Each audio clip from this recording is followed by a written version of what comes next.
On Test of Faith, do all religious paths lead to God?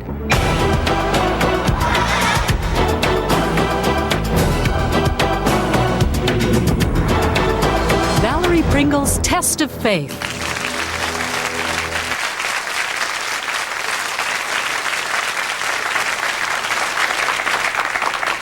You're happy to live in a multicultural society. You sit down for a meal in a Chinese restaurant, work overtime with your Sikh colleague, you relax over a barbecue, perhaps with your Muslim neighbors. Religious violence and hatred have no place in your tolerant world.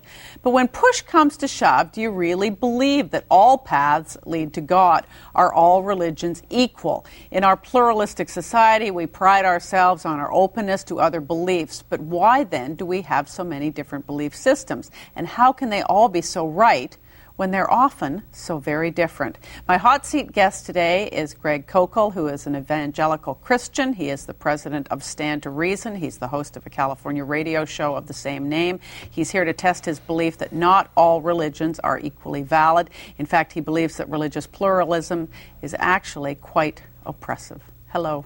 Hello, Valerie. Do you believe there's just one path to God? Well, I don't think there can be many paths. And part of the reason is that, and by the way, this is one of the most important questions we could ever consider, and so consequently we have to give our best thinking to it. And I don't see how it's possible that all religions can be true. The reason is because religion is meant to be kind of a picture of the world. It's a snapshot of the way the world really is, and the basic dictates of different religions are meant to capture what reality is like. Does God exist? What kind of God is He? What is man's problem? What is man's solution? The problem is, and this is why I say strictly speaking, all religions can't be true, is because they give completely contradictory, in many cases, characterizations of what the world is like. Jesus is the Messiah. He's not the Messiah. God is personal. He's not personal. When you die, you get reincarnated. When you die, you go to heaven or hell. When you die, you go to astral worlds. Now, something is going to happen, conceivably, when one dies. Maybe they'll go to those different places, but the point I'm making is they can't go everywhere.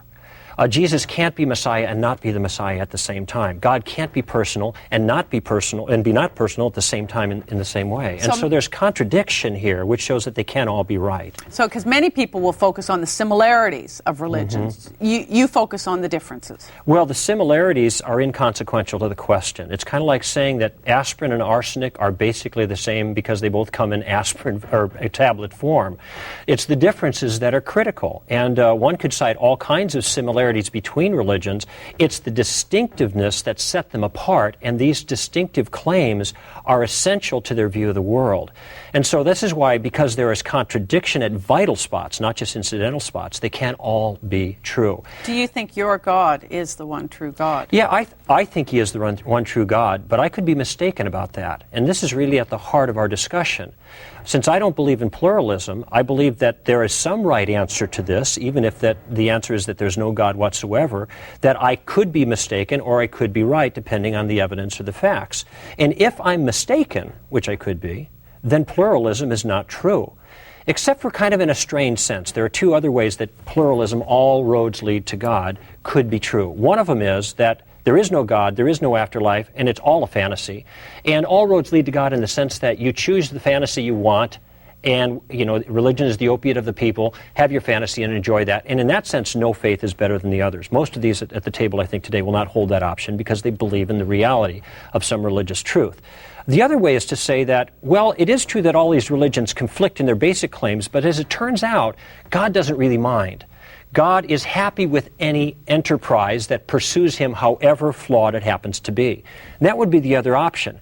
What's interesting about that way of looking at it is that that is actually a particular religious claim. That is a claim to know something about God. That's true over and against the other claims of other religions that are different, that turn out to be false.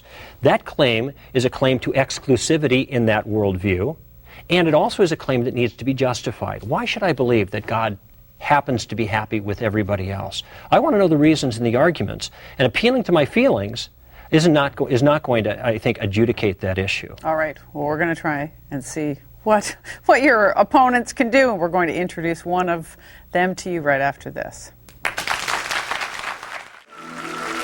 Well, sitting with me now to debate Greg Koukl is T. Sher Singh, who is a lawyer, being very involved in race relations issue. He's also a practicing Sikh who feels that no faith has a monopoly on truth. You disagree with Greg? I'm not sure whether I disagree with him or not. In a sense, I agree with him entirely. It's his truth, and I'm comfortable with that. If he believes that his religion gives him a monopoly to God, all power to him. I'm comfortable with that. The only thing that guides me. But does that mean, is it okay if he thinks yours doesn't? Absolutely. It's a wonderful world where each one of us has the right to believe and pursue whichever path, and that can include the fact that he thinks he's right and he's guaranteed a path to God and nobody else is included unless we believe in his, etc., etc., as long as he doesn't go beyond that. But let me tell you what guides me. With you on There's that a wonderful regard, story that I learned as a child, the story of the 12 blind men and the elephant. They were taken to the elephant, and they were blind just as you and I are blind about God. All our scriptures tell us that God is incomprehensible. He's limitless. We cannot even fathom a fraction of what he or it or she is. And everything that you and I say is pure guesswork and possibly wrong. So, the blind men go and spend some time with the elephant, and each one is asked, what do you think the elephant looks like? And one person who played around with the tail says, I know exactly what the elephant looks like. It's a rope. Another one who stands by the side, by the body, rubs it and say, I know exactly what the elephant, I know the truth about the elephant. It is that it is a huge wall, rough, lime-covered wall. Another person touches the legs and says, it's like a tree trunk. The one who touches the ear says it's a plantain tree, and so on and so forth. So that's exactly. They're all truth. And you know what? You have to add the 12 perceptions, and then you get some idea what the elephant is like. For you to think that you have the truth, it is absolutely correct. I have been to Southeast Asia, to Middle East, etc., and I'll tell you, people who believe like you, in your faith and in every faith that exists in the world, come dime a dozen. And everyone is right.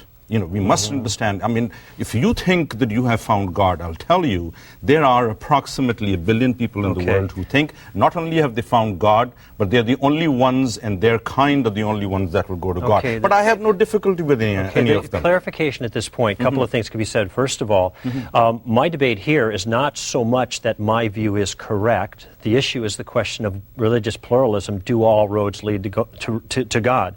I actually would argue this way, Valerie, and Cher, even if I was an atheist, it's obvious from the outside when you look at the nature of different religions that they conflict. Maybe some people believe that their route will get them to God and other routes won't. These people are either right or wrong. Are there not clear differences between religions? There are clear differences. No, I see no differences, and I'll tell you why it's in the difference of approach. I don't see all paths leading to God. I see all religions leading to a path. Religion is not a goal. Religion is a path. All roads lead to a road. Not all as you have said in your paper, all roads lead to Rome. You missed the point. Well, that's the claim that others make. We're not heading. No, but I'm saying to you that all roads lead to a road. The path to God is where we need to find ourselves. Religion takes us to a path. Do you see validity? Do you understand that? I understand what he's saying. It's just another way of saying the same thing. I use the phrase, all paths lead to Rome. Is this true? It's a metaphor that people use to describe this view. Whether all paths lead to a path, it's still another way of stating the same thing. My particular case here, and I'm familiar with the illustration that you offered, it's interesting if you carry the way the elephant story goes, is that there was a big argument, and then there was a sheik who then, from the balcony, who wasn't blind, who could see the elephant, corrected them on their view. And this is very important. So you have somebody who is in a position to see clearly correcting the blind men. The implication of this particular illustration inveighed against me is that I'm one of the blind men who thinks I'm right, but the truth of the story is everyone has a piece of it. And that's the way the parable goes. It offers a truth of the story, but says at the same time that all the seekers are blind. And this is what happens consistently in this situation. People oppose the idea that there's one truth, and then what they do in the process is offer another truth. Cher has said, I know what the truth is. No, all these paths lead to a path. I didn't say that. I have never said that. It's inherent in the illustration that you used. I do not know the truth, and I expect I will spend my life seeking the truth. No, but you used the illustration of the elephant to describe... You who are so certain that you know the truth. I didn't and say I that. say all power to you. But send me a postcard when you get No, there. I have reasons to believe that Christianity is true. But this isn't what I'm campaigning here for right now. I'm campaigning against the idea that all paths lead to a path, is another way of putting it. And the illustration that you gave, Cher, is a characteristic of a certain point of view. The illustration is meant to teach us all that we all have a little bit of the truth. That was the application you offered. But that itself is an assessment of reality that you think is a true picture. So you've just offered a true way of looking at the world there. I'm not sure what you making used it the very clear illustration to you, for. I do not know the answer. Then it isn't. Is that your path as a Sikh? Have you chosen that path? The word Sikh means learner, a Disciple, student, right. a disciple, somebody who's searching all the time. And I congratulate you. But that's the path you've chosen. That's the path that I have chosen, and I congratulate you in winning the lottery and having found the truth. That is not the way I'm characterizing it. You're a Sikh for a reason. Yes. Okay. Do you think that the things that you hold in your beliefs are actually so? No. You don't believe them because you think they're true? Then what does it mean to say that you believe them? You believe things that you don't think are true? No, I believe that I need to search, and I keep on searching. And my thoughts, my beliefs about my faith and about existence and about God and about my relationship with you develops from day to day. And, I agree with that. Yeah. And I think I need to keep searching too. But it strikes me that's wonderful, and I like your acknowledgement. Right. I want you to keep on searching. Even though you think you have found the truth, you will learn more and you will find that the truth is a bigger truth. Right. See, now you've offered a truth of your own. The purpose of an open mind is like an open mouth, to finally close on something solid. And it doesn't mean to have an open mind that we always have to be open to some other thing and we can never say we've discovered something. You're here because you have a point of view, Cher, and you're debating for that. You're arguing for the point of view. No, I'm not. Well, I'm here. If you're not, it sounds like you are. Okay, let me tell you what I don't take offense I'm arguing against argument. There is a concept in my tradition which warns us against chaturta. Chaturta means cleverness. It is very easy to come up with these wonderful, convoluted arguments which really mean nothing. You keep on talking about God being happy about something, God being unhappy about something. I didn't use that term. You used it twice. Just 2 minutes ago. God is not like you or me. You have no idea what God is like, and your scripture and my scripture say so. And yet you give human qualities to God, and you talk about God handing this down or being unhappy or being happy and all that stuff. Okay. But that is your truth, and I respect it. You're offering a religious point of view in this description of the way God is. You're describing God in the negative. He isn't this, he isn't that. And then you say that our scriptures say this. Well, our scriptures actually say quite a bit about God that is particular. And you're saying things about God that are also particular. No, I'm talking about the Christian God. The Christian God is not a human God. The Christian God is infinite and is not like you and me. He doesn't get happy and unhappy and whatnot. He isn't a human being, but we have terms that it's not even a he. It's not even a he. This is just a convention of language, and I think we both understand that. And therefore, don't get trapped in language. I'm not. I'm trying look to use beyond language to clarify things. To an ultimate truth, that all religions are equal, or not? All religions are paths to something, to that God, and there is I have yet to find evidence. I mean, as I said, the different people that I find dime a dozen who hold the same views. And anything's acceptable. No, I didn't say that. But anybody holding whatever belief they have is acceptable to me. I have found more logical arguments than you have given, and I say, hey, you're fine, and you're fine. I've gone through this. I've gone through this, your entire thesis. I understand, and I but say, that's not what we're all talking power about to right you. now. That you feel that all religions are not equal. You should believe in that, and you should stick to that, and you should pursue that. There is a difference between saying a person has a right to their opinion, which we both agree to, and saying that a person's opinion is right. What I'm saying here is, when it comes to the religious issue, not all opinions are right, and it's evidenced by our discussion here, because clearly, how do you sort that out? How do you? How do you become the arbiter of what is right, what is wrong? Well, who are you? All I'm saying is you are in no position whatsoever. I've read your material, and I'll tell you, you're in no position to suggest that one argument is not correct and another one is better. Well, this is a claim about my material. The point is, when somebody says, who are you, they're asking either for their argument or their authority. I'm not offering any authority that you should believe me because I'm some big shot. In my material, what I do is offer arguments. Now, if you don't like the arguments, you can take exception with the arguments, but it's not pure guesswork, as you said earlier, and it's not really fair to characterize it as that. Now, I could be wrong in my view. But fine. What I asked you is, why do you think you're right? Well, it depends on what it is that you're asking about. One of them is the existence of God. I think that God exists, and I think He's personal because I think that's the best explanation for the existence of the kind of universe that we have. Now, I could be mistaken about that, but there are arguments that I have in place that causes me to come to this conclusion, and I'm not just purely guessing. And to characterize it as guessing, I think, is not fair. It's an argument. And if somebody wants to take exception with the argument, then they can do so by going out to the principles of the argument. And if the argument is flawed, then it's flawed. Mr. Singh, you think... your argument. There's nothing but faith in there. There's no logic in it. We've got two more people. You use the word logic without resorting to logic. You're using it in an American sense. Keep on using the word logic 10 times and suddenly the paper becomes logical. This is entire faith. And faith is what is essential to your belief. And I respect that. And you should respect the fact that other people, the basis of their belief is faith. I do respect that. You keep on basing your argument on faith, and you bandy around the word logic as if it is something that you have used. You have no idea what logic means. Well, this is an unfortunate conversation because the thing that's being taken exception with is my foolish thinking about an issue that's not on the table. And so we're not able to offer the actual arguments themselves. I do understand what logic means. I know what the laws of logic are, and I know how to apply them to a discussion. You believe in that, and that's all. In fact, I offered a logical argument at the outset, saying that when you have contradictory truth claims, like one person gets reincarnated when you die, another one says you go to heaven or hell that you die, you can't do both. It's got to be one or the other, or maybe a third alternative, but it can't be both. Now, that's a pretty fair logical argument, Cher. I'm going to stop you there. See my hand waving around as I find a space, because we've got two more people who want to join in the debate over religious pluralism. At the table now, two supporters of religious pluralism, Pandit Suraj Prasad, who is a Hindu chaplain, and Rivka Unland, who is a leading member of the United Church of Canada. What do you think when you hear this conversation?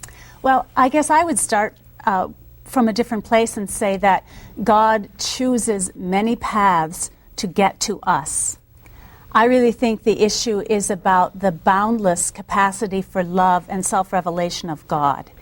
That as a Christian as well, I can't imagine that God loves only people in the Christian tradition, and that God wouldn't do God's level best to reveal God's self in such a way that people of every culture, every tradition could enter into relationship with God. So I sort of start from a different place. I think God is busy seeking us. Suraj, are all religions equal? There is a literature called the Rig Veda, and that is one of the oldest literature in the world, if not the oldest. And it's written in a language called Sanskrit. And there's a little verse, it says, Ekam Sat Bipra Bahuda Badanti. Truth or God is one. Sages, time after time, call it by different names. The ancient sages, they look at the Himalayas, Mount Everest, and they will point to the top and they will tell the students, there are many paths you can take to get to the top. Some are shorter, some are longer, some are more treacherous, some are unwinding, some you will never get to the top. It depends on the time, it depends on the circumstances, it depends on the people, the culture, the tradition. Various paths would take us to somewhere, whether it's to the truth, to God, that is dependent upon the leaders, the preachers, the teachers, to instill upon. So do you believe that? Do you believe that, or do you think your religion is a better religion? Where you find truth? I am from the Hindu tradition, and that's not a religion per se as such. We tenets of Hinduism is mainly many theories and laws. And theories and laws are laws. The laws will change. Theories will change. So they change with time. And we are willing to change with time. There are some non-negotiables that we believe at the moment, which will change with time. So, yes, we do subscribe to a certain belief, but that belief is subjected to change as the passage of time goes by. What's interesting about this, first of all, there are two illustrations that have been given. One about going to the top of the mountain. I understand the illustration completely, and the illustration about the elephant, and they both are really kind of meant to communicate somewhat the same thing. But I want to point out, first of all, that illustrations are not arguments. They are just ways of describing what it is that you believe. And what Suraj has just done is he's given a very, I think, lucid description of what the Hinduism believes. Remember I said earlier that religions are a picture of the way the world really is. Suraj offers a Hindu characterization in which the mountaintop description is a very appropriate way of describing what he happens to believe. But Greg, now, Christians wouldn't offer that because Christians would say this isn't part of what Christianity teaches. Now, I'm not arguing right now that Christianity is true. I'm saying if what Suraj is saying is true, my view is false. And if what I'm saying is true, then his view is false. Do you think it's wishy-washy That's to just say, careful thinking. Can't we all just get along? It's a multicultural society. Everybody can believe what we all want to believe, and it's all true.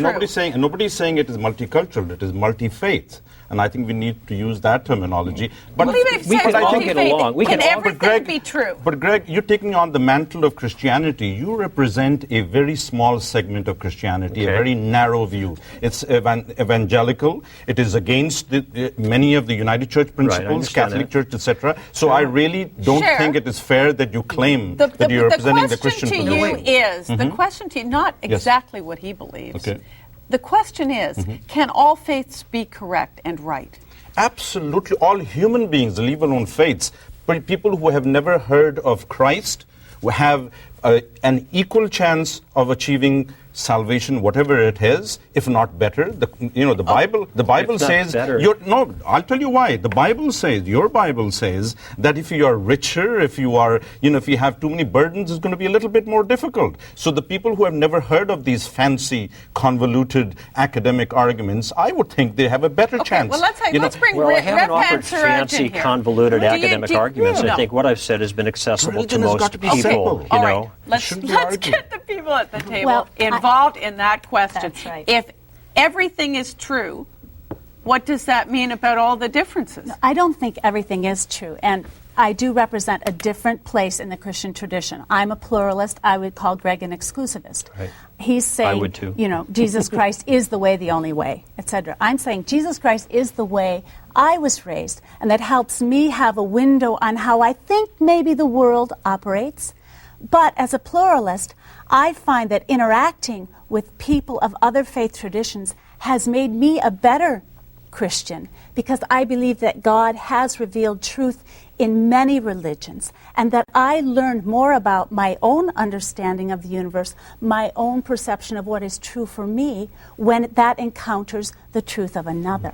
And so I think it's a much richer way to understand reality, rather than to say, I have a picture of reality called Christian reality, and that is absolutely real. It's not absolutely real. It's absolutely my perception. Yeah, well, it's a characterization of what you think is actually true, and it's a characterization of reality, and you might be entirely true about that, and you might not. And so we're in a process of trying to find out what level of truth we are in our beliefs, and trying to improve the stock of our true beliefs, so to speak, and get rid of the beliefs that aren't quite so true. And in that sense, I think we should be dialoguing, and we can all be friends and have these conversations. But in order to have friendly conversations, it doesn't mean saying, and I'm glad that you weighed in on this, that everybody's view is equal. Obviously, they're not equally true in this particular regard. But neither can you have a dialogue by saying, my view is the right one. However, let me hear what you have to say so we can discard it. It isn't the way this dialogue started. The dialogue didn't start with me saying my view is right, but the dialogue started with me saying that they aren't all correct. So let's talk about how we can judge between them.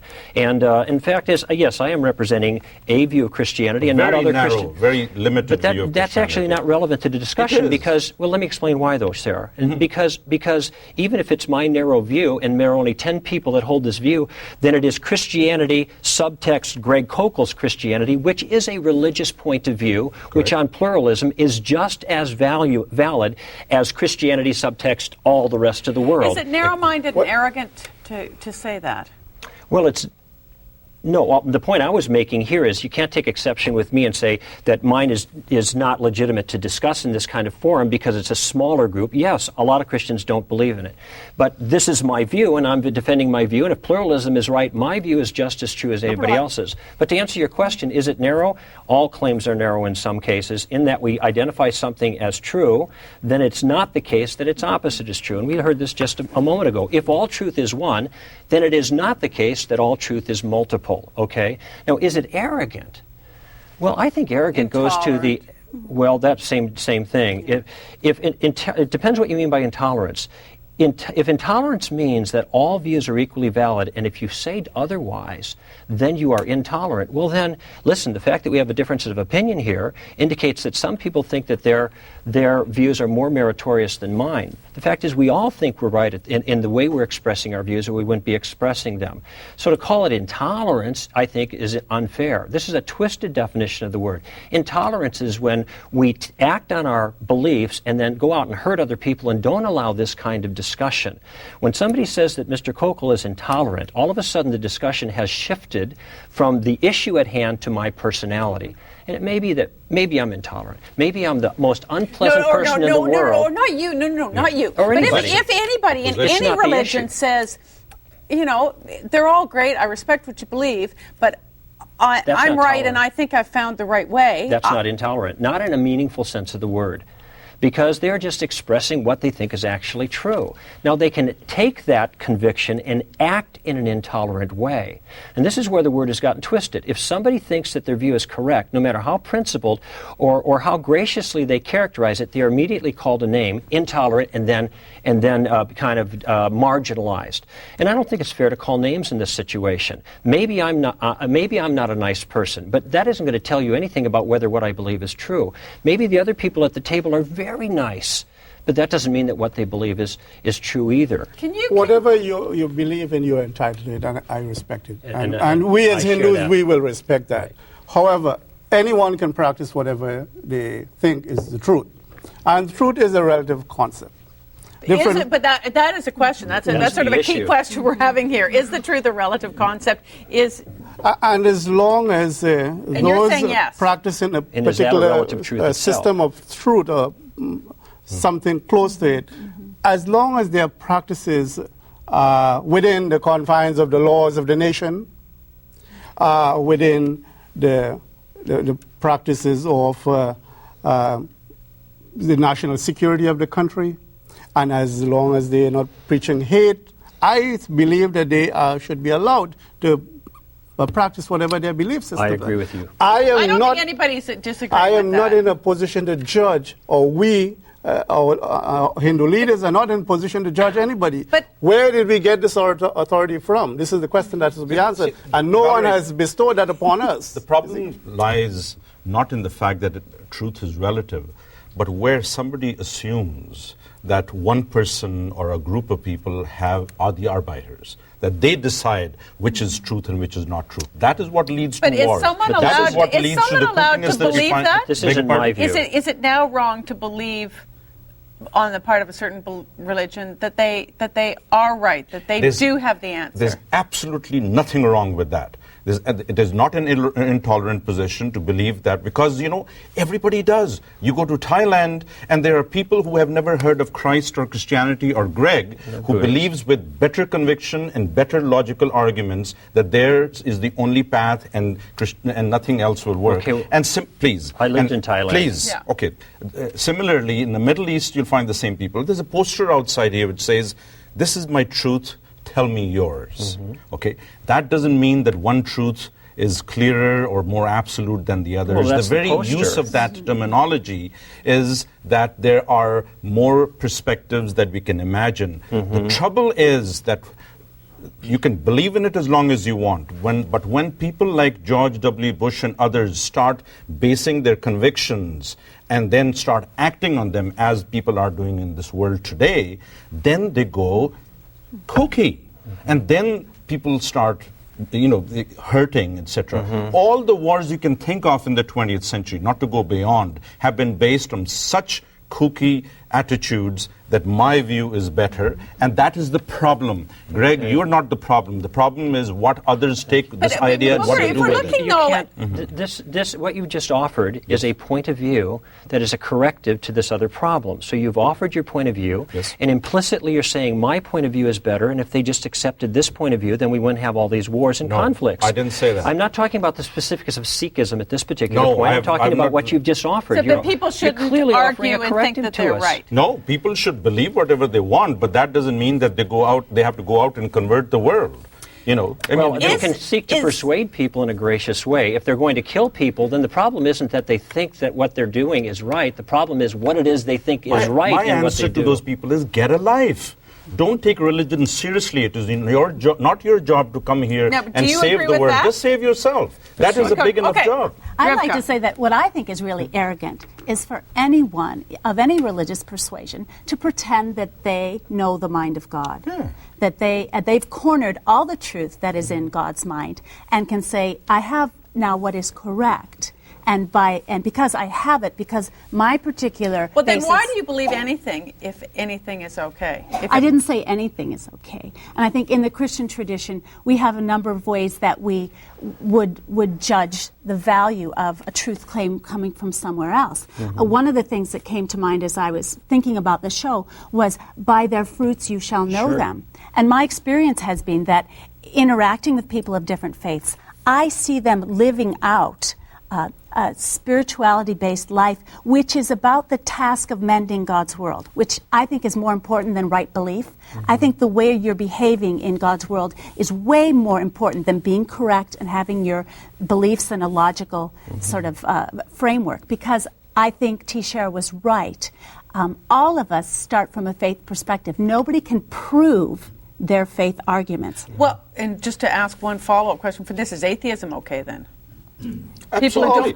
People have the absolute right to believe. It's okay in that sense. Well, okay, I mean, we know it's okay. You're not going to put the... But we say they're missing something. Is that as acceptable to you? Sure, it's acceptable, but I want people to have the best, richest life on this planet they can. And I think that a faith perspective of some kind really gives people an edge in life. Clarification here. Okay, stretch quickly and then we're going to break. As long as the belief system, whether it's atheism, theism, theistic theism, whatever it may be, as long as it does not contravene the laws of the country, as long as it does not pose a security threat to the country, and as long as, I repeat it, it does not promote hatred don't impose it on others. And imposing it on others, I don't know. then it's okay. We're going to take a break now. We'll be back. At the end of the day, why is pluralism not acceptable to you? Well, I think what it does, I mentioned earlier that this is one of the most important questions anybody can ask themselves. What is the nature of reality and what happens after you die? The religious questions. If people are told counterfactually, in other words, if it turns out to be false, but they're told that all religions lead to God, and that's not the case, this could be very dangerous for them. It's the same thing as if somebody said... Does that mean they'd be damned or something if you don't believe? Well, it would depend on which religious view is true at that particular point. So someone might mistakenly be following the wrong path? Of course. Those kinds of mistakes happen all the time. What's happened to all the humanity that's gone before us, before you arrived? Well, people make mistakes all the time. You think I'm making a mistake in the way I assess these things here. No, I don't. I don't know for sure. Sounds that way from what you say. He thinks that you make a mistake by saying there is one truth. Well, I think that there is a way the world actually is, and I don't think anybody should be faulted for trying to figure out what that is, first of all, and secondly, coming to some, even if they're provisional conclusions about what that is. Now, you made a comment just a moment ago, Rivka, about people thinking that the corner in the market of the truth or something. I don't know if that was referring to me, but I certainly don't think I have the corner on the market of truth that I've understood everything completely and I know God exhaustively. But I don't think, and on the other hand, that we have to be completely on your God, your religion, of course, for eternal salvation. That's exactly right. Well, and if somebody may or may not be right, you may find when you die, oops, wrong. That's right. We all have to make our best considerations on this, and this is why we have to give it our best thinking. And the problem with pluralism is what? I mean, that all doctors are basically the same. It doesn't matter if I was using a medical metaphor here, that all doctors are basically the same. They've got a lot of similar kind of qualifications, so it doesn't matter what any individual doctor says about your disease, take that advice. And I think there are right and wrong answers when it comes to medicine, and I suspect because of the conflicting nature of religious claims, there are right and wrong answers about these eternal questions. And we just want to be careful. So should people all be converted to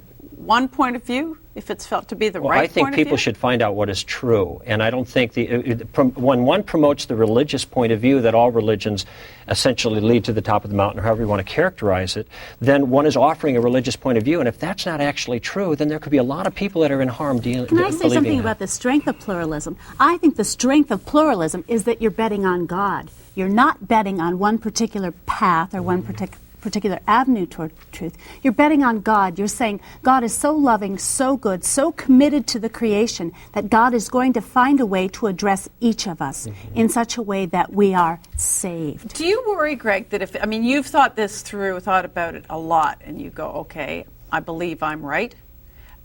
There are people who listen to you and go, okay, I'm Christian, believe in Jesus Christ. We're right. So, therefore, other people are wrong. That could lead to intolerance with people, though, who aren't maybe as accommodating as you. That this is maybe one of the problems in the world, that people then just take the short answer, I'm right, you're wrong, and then that is...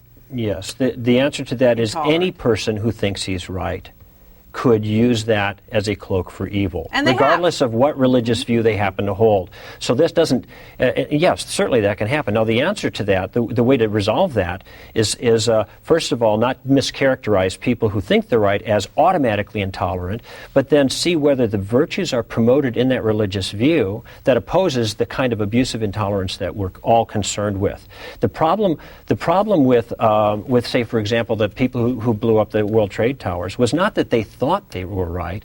Their problem was, because everybody thinks they're right here in some qualified sense, it's what they thought was right that was the problem. And if pluralism is true, then their view I think their views were false, and this is why they can be condemned. Exactly, Greg. That's what was wrong with those who bombed Afghanistan and bombed Iraq, that they were kooky enough to think that their way was right. They talked about crusades. They talked about... They were mistaken about their view. I may be mistaken, sure. but you keep on talking about the fact that what's wrong with pluralism is that contradictions, that somebody buries, somebody cremates, etc., etc.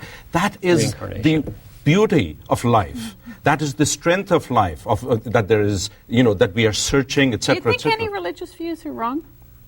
I think the fact that one genuinely believes in a system and follows it without harming anybody, that is what is right. It is the... I'll just push that around the table. Everything is fine. That is a religious point of view that he's offering contrary to mine. Maybe he's right about this, but we're not both right, is my point. Would you say, Cher, like I'm a pluralist, I'm not a Sikh? Let me put it another way. My goal in life is not to be a good Sikh.